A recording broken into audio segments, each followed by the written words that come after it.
Hey, welcome to the very last of Lockdown Lessons Live. Um, I hope you're safe and well wherever you are. It's quite sad to think that this is going to be the last time that we're going to be doing this, but I should say that should lockdown happen again, we will be here. And we will be here if you require answers to any questions that you might have about English.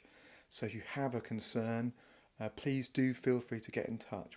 Might not be on air, but we certainly still will be around, and it's very much our job to educate. So if you do need our assistance for whatever reason, please do get in contact. Today, our lesson is a lesson really to do with big ideas in writing, a little bit perhaps like the last big ideas lesson that we've had, and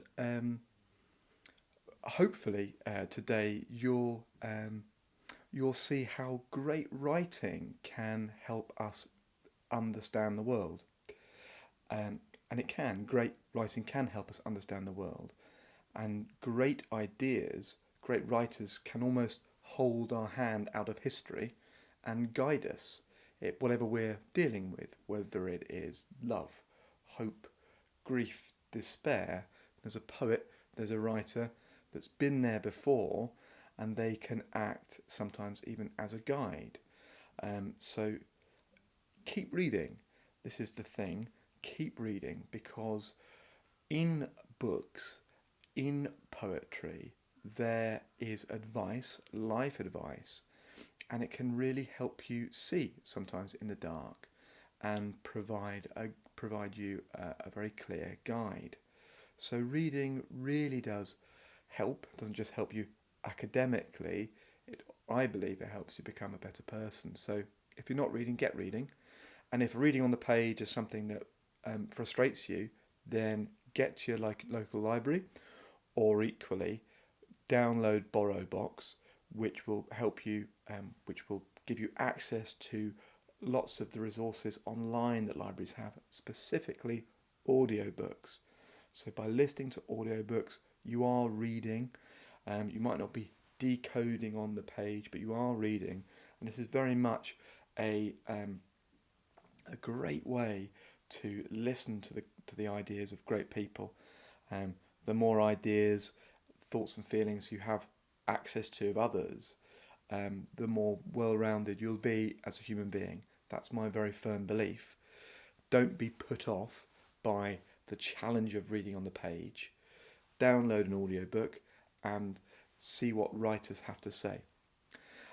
Okay, so just before we go on, I'd just like to thank Bex, who's been amazing throughout lockdown lessons, and I couldn't have done any of this without her. So she's been really integral and really more than useful. She's been a great teacher and a great supporter of this initiative. So very grateful to Bex, who is watching today, I'm sure. So today's lesson is about how great writers explore big issues and also help us understand ourselves. So one of the things, this is what J.S. Mill said, which we looked at last time. The truth of poetry is to paint the human soul, and poetry is truth. These are really big ideas about what poetry should be, and we're going to be looking at poetry today. So today's lesson is about how writers shine a light on big ideas and can guide us as readers. So we're going to be looking at this theme today: identity. Great writers explore the big issues, and I don't just mean love and hate, but they also explore things like identity, who we are, what we are we good enough? These things contribute to this idea of identity. What does it mean to be me? What does it mean to be British? To be the son or the daughter of your mum and your dad? What does it mean to be a brother, a sister? These things really are all to do with this sense of identity, and it's important that we at least explore what our identity is. What does it mean to be me? So much influences our identity. Where we live, the colour of our skin, our faith, what we believe in. Identity is suddenly becoming, not suddenly, it is an important question, but the more we think about it, the more questions begin to unravel. Who are we? Where do we belong? Does the colour of our skin matter? Does our faith matter? Is it important? Why is it important? And countless writers have explored this, and rightly so. It's an integral and important question to explore. And our writer today is this guy, Seamus Heaney, who was a very famous Irish poet who wrote about Ireland, who wrote also about the Troubles in Ireland. But it's not that I want to talk to you today about, but rather how he wrote about his identity, which I think is really interesting. And he does so in a way which is very beautiful and also quite revealing. So what we're going to be doing then today is we're going to be listening to a poem, and we're going to be analysing it and using those tools that hopefully we've learned over time. So we're going to be listening to a poem, we're going to be analysing it, we're going to be using our triangle, which I'll come to in a minute, and we'll be thinking all about this idea of identity. So before we begin, we need a question, and this is our question today. How does the writer use language to explore ideas about identity? So this question, as with all questions, requires a closer look. We know we're dealing with this idea of identity. We know that's about the questions about what am I, who am I, where do I come from, where do I belong? And we need really to spend some time annotating that question. So here are some of my annotations. So I'm focusing on these two key themes, or ideas rather. Ideas. So what is meant by ideas? Well, that could be the feelings and thoughts, what other people think. And this word identity, this perhaps means, who am I? Am I good enough? These are the questions that we might have from identity. Does it matter? What defines me? Am I unique? So in English, as I've said, great writers, Seamus, they can guide a light. They can guide us in the dark. They can help us when we're feeling low. They can show us what grief is, what love is, what hope is. Their duty as writers is to explore what it is to be alive. But of course in school we do spend some time analysing texts, and there's always a question for English essays. And in many senses today I want to get on with reading this poem, which I love, so that you can see how beautiful it is. But it's just worth thinking a little bit about the things that we have to do when we're learning English, whether we're learning in school or at home. There's always a question. And it's really important that before we dig into anything, we spend some time thinking about the question. Because in the question are pointers to what we're going to be writing about, what we're going to be thinking about. So this is about Seamus's exploration of ideas about identity. Who am I? Am I good enough? Does it matter? What defines me? Am I unique? Questions that we might all have ourselves. I know I do. And in order to really get to the heart of this poem, we've got to consider how we're going to do that. There's no point just rushing in.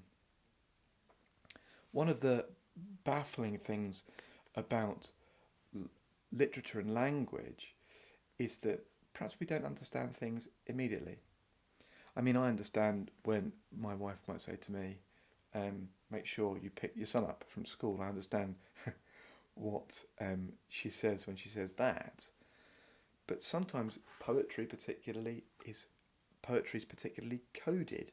It's not straightforward, and perhaps there are times where we don't get it straight away. But it's important that we revisit and we revisit. And in order to go through this process of revisiting, we need a toolkit. And our toolkit is, of course, the triangle. This will enable us to understand how language works when we're thinking about the image, the metaphor, when we're thinking about the structure of words, the syllabic patterns, and when we're thinking about the sound of language. So when we're reading or listening, we should think in this way. So many years ago, I went back to university, as I've mentioned, and I did a postgraduate qualification. I studied a postgraduate qualification in English. And one of the course modules was called Image, Shape and Sound. And I couldn't believe it. I thought I'd come up with that. But language works in these three ways. And when we listen to language, when we read language on the page, we need to be aware of these three things. If you're reading something that you don't quite get, go back to those ideas, image, shape, sound. Where are the images in the text? Where's the metaphor? Where are the shapes in the text? Where are the sound? They might give you a way in to a confusing text. It's an amazing toolkit and it really does work.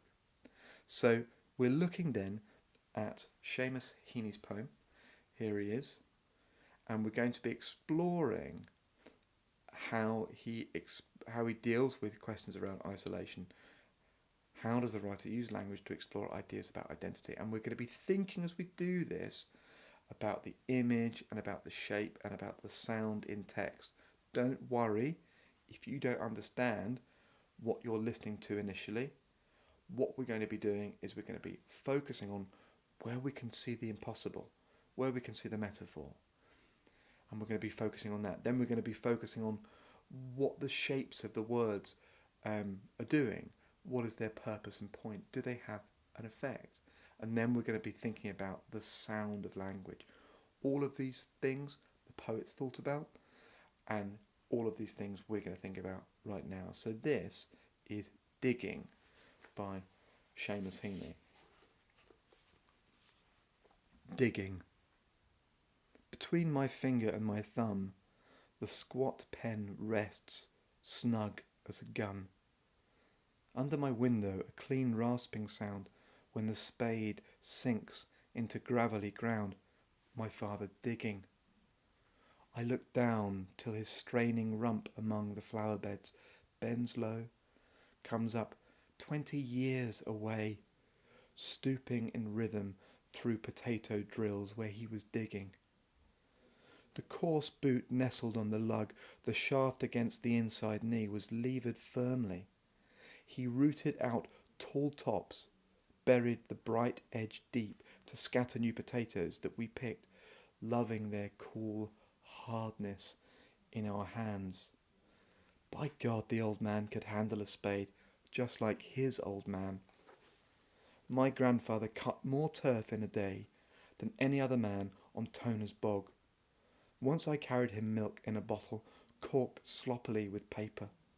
He straightened up to drink it, then fell to right away, nicking and slicing neatly, heaving sods over his shoulder, going down and down for the good turf, digging.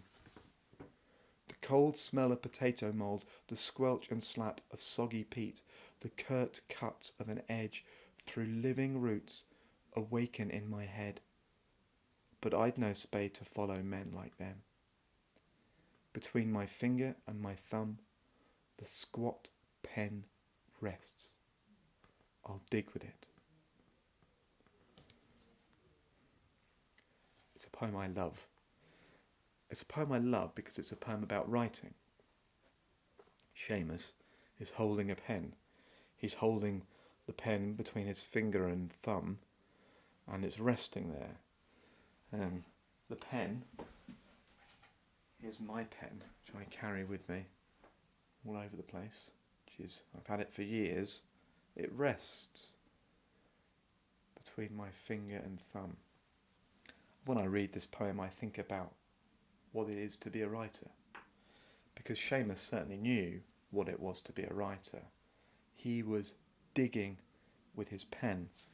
My copy of his selected poems, which I've had since 1996, which is a little tired and old, as you can see, but well read. It's the first poem. This poem is the beginning of Seamus Heaney's journey as a writer, but some of it is confusing. What has it got to do with identity? Well, let's take a closer look, because a few things you might not. He does use a lot of plosives. Amazing, Chloe. Yeah, that's a really great point. It's actually our last point, and we're going to come to that. But that's a really great identification. Good on you. Well done. I wonder also, before I move on, if that's purposeful, and if he intends to. I think he does, and we'll come to it shortly. What have plosives, though, got to do with identity? I think something too.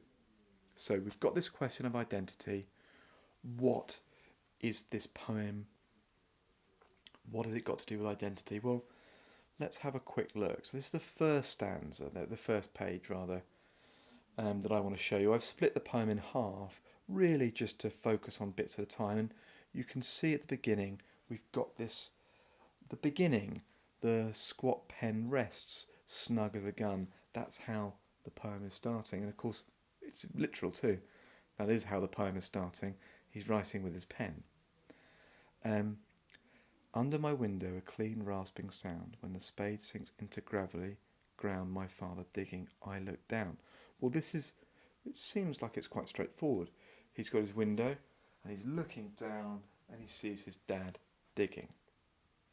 I'm not sure if it's totally literal, because as it goes on, it talks about his straining rump among the flower beds, so his body is straining. But he says this, he says, comes up 20 years away. Now that is strange, 20 years away. What does that mean? He's seeing his father 20 years away? Then he goes on to describe the digging itself, the boot nestling on the lug, the shaft. The lug and the shaft are those areas of the spade, and I'm sure we've all dug before. When you dig, you lift up your leg, which you can't see I'm doing now, but I am, and you heave down, and you're cutting the earth, or in this case, the bog, the peat. And he rooted out tall tops, buried the bright edge deep, to scatter new potatoes that we picked. So he is growing potatoes. I mean, every year we grow potatoes. This is something that I can relate to. It's not a poem necessarily just about potatoes, but what have we got so far? So we've got the beginning, we've got the pen, and then he's looking outside and he sees his father digging 20 years away, which is strange. Let's have another look at the second part of the poem. So it ends, by God, the old man could handle a spade. His dad could handle a spade just like his old man. It's like a kind of rite of passage. Handle a spade. I've dug a lawn before, and I'm pretty sure I'm very bad at handling a spade compared to Seamus, his dad, and his granddad. My grandfather cut more turf in a day than any other man on Toner's bog. What's that all about? So we've got Seamus with a pen, then he's looking down and seeing his dad 20 years ago, then his granddad, both of whom are using a spade to cut the turf, but Seamus isn't. Is that significant? Is that important? Let's just have another look. So he's talking about carrying a milk bottle to his granddad, corked sloppily with paper. It took me a while to think about this, but I can imagine a milk bottle and not a cork but just paper stuffed in the top so the milk doesn't leak. And he says, once I carried him milk in a bottle, corked sloppily with the paper. He straightened up to drink it, then fell to right away, nicking and slicing neatly, heaving sods over his shoulders. So his granddad didn't even take a break. He was the best at digging. He didn't even take a break. His dad also digging, growing potatoes, and there's Seamus, effectively not digging at all, but he's just sitting at his desk writing. I wonder why that's important. Why does the fact that he's writing and the men in his family, and maybe that's a thing too, the fact that he's, well, in that lineage, his granddad, his dad, they are physical, they are using a spade, they're growing food. The peat that his granddad dug would have been used for heating, for energy. So really physical jobs that had use. How do you think that's making Seamus feel? Now, I've already begun this lesson saying, and if you could answer that question, that would be great, actually. How do you think this is making him feel, the fact that he is son and grandson to men of great physicality, who are doing things of real use? How does it make him feel? So, like I said at the beginning of the lesson, we have literature which can shine a light through the dark. One of my favourite collections of poetry is a poetry collection called Staying Alive, and in this book there are loads of poems that can help you when the times are tough. It's not just when times are tough. Great literature can help you see the world in a clearer way, help you understand the importance of things, perhaps the importance of identity. But it's difficult, isn't it? We've got the use of that physical labour of granddad and dad doing this thing, and there he is in his room holding a pen, which is, well, he must have felt a bit useless. He must have felt a bit inadequate. He must have felt like maybe he wasn't good enough. That's the feeling I get. So let's have a look then at what's impossible. You might have heard it, but here is the impossible. The squat pen rests, snug as a gun. Well, we know that we've got a metaphor process. We know that this is a simile, snug as a gun, and we know we've got a metaphor process, which is separating the real from the unreal, exploring the real in isolation, and drawing conclusions. So let's have a look. So, snug as a gun. So this is comfortable, warm, safe. I'm talking about snug. Of course, the gun is real. Comfortable. Well, is the gun real? I'm not sure it is, actually. The real aspect is the pen, and the unreal stuff is snug as a gun. So, to be snug is to be comfortable, to be warm, to be safe, to be like a baby. But a gun, that is potentially lethal, potentially dangerous, but it's also, there's a juxtaposition, isn't there? Because when you've got a gun, I could imagine that not feeling very comfortable. This weapon, when I was a young boy, I used to, I've certainly held a gun, and it doesn't feel all that snug. It feels pretty uncomfortable. You're very aware of what you're holding. I think there's a juxtaposition there of being comfortable and not comfortable. So maybe he's not as comfortable as it looks.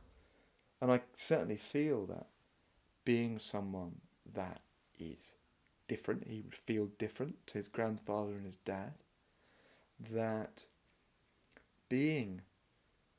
holding this pen feels uncomfortable. It feels at once right, but also uncomfortable. He knows that he has to write. He knows that he loves it, but there's a sense that it's also uncomfortable. So I certainly get the sense that he's feeling that he's maybe not good enough. He's maybe that his position as the artist in the family, as a young man who isn't as physical as his dad or his granddad, is feeling inferior. And, that may be a part of life. Not inferiority, but the sense that other people do things, whether it's your brother or your sister, your mum or your dad, and sometimes their achievements are great, and it might make us feel a bit daunted by their achievements. Maybe it makes us feel perhaps competitive, but maybe, I don't know if you ever feel this, that sometimes it's not that it's competition, but it's just, it's so unnatural to us. I'm a teacher, and I play music, and my sister is a doctor, and, a super professional, and my dad also, to an accountant when he was working. It's very professional. Strange having these family members that do these things and that you do something different. I wonder if you feel that a bit. Maybe it's your brother or your sister. I was talking to my friend yesterday, and she was saying that her kids are very, very different. One is an amazing athlete that is competing internationally, and the other is a great writer. And there's sometimes that fight over identity. Who is what they're doing important enough? How do they feel? Are they unique enough? And these are questions that are part of life, and questions that are worth exploring, and Seamus is exploring them here. So we've got that snug as a gun simile, and then we have elsewhere in the poem, which I didn't note down, we've got the last stanza, between my finger and my thumb, the squat pen rests, I'll dig with it. What's the significance? So if we take I'll dig with it, you can see that I'll dig with it is actually employing short monosyllabic words. Why? What does that do? What do the short monosyllabic words do? What are they there for? Take us back to our triangle quickly. He says, the squat pen rests, I'll dig with it. Lots of the squat pen rests, I'll dig with it. What's the significance of that? Why short monosyllabic words? Why those blunt words? Well, I don't know about you, but I see that sense of acceptance, and also that sense of force. He's not his dad or his granddad. He is his own person, and he is going to use that pen, well, as if it were a shovel, but also with force. And there's something forceful about the structure of those words. They're blunt, they're monosyllabic, and they stress and emphasize force. Next up, we have this idea that, as Chloe pointed out right at the beginning, there is stress and force, because throughout the poem you have these plosives, and these plosives appear all over. Plosives, if you can remember, can either be playful or forceful. But I think actually there's force here. I think there's effort. I think that the squat pen rests, I'll dig with it. That last line, that plosive D, is forceful. The structure of the words have got force. And I think he's showing us through structure and through sound how he is standing on his own.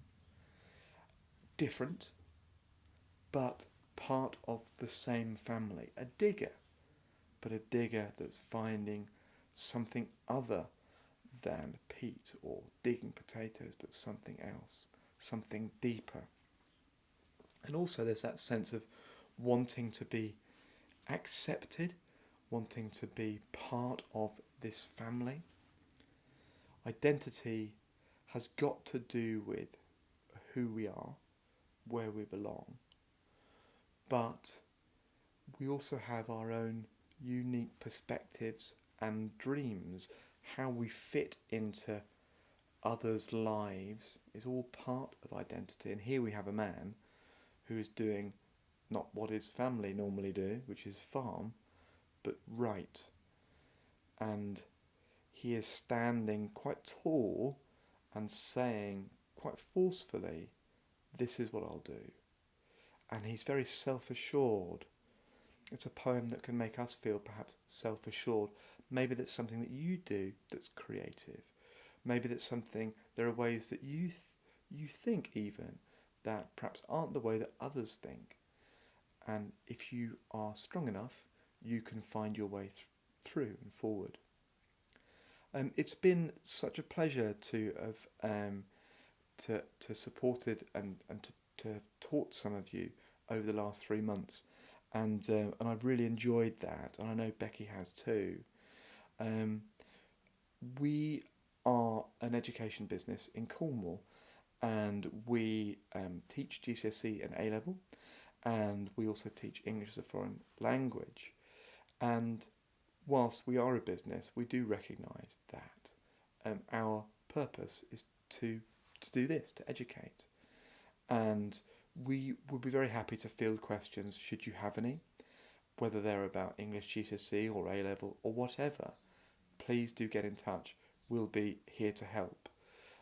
Thank you for your contribution, Chloe particularly. It's been great to have you on board, and hope that we've helped. If you have any questions, please don't hesitate to contact us at lockdownlessons@skoolcornwall.com. That email will not end, it'll be still around. Should we go into lockdown again, we will begin these live lessons. Do stay safe and well. Good luck when you return to whatever it is that you're returning to. And please follow us and support us on Facebook, and follow us on YouTube here on Skool Cornwall. We're going to be updating not so much lockdown lessons, but there'll be lots of free content about GCSEs that we're going to be putting up. So hopefully it'll be a useful resource for you over time. Thank you very much for taking part, and we really do wish you well. And I know from Becky and I, thanks ever so much, and please do get in touch should you have any questions or anything like that. Okay, all the very best. Take care. Bye.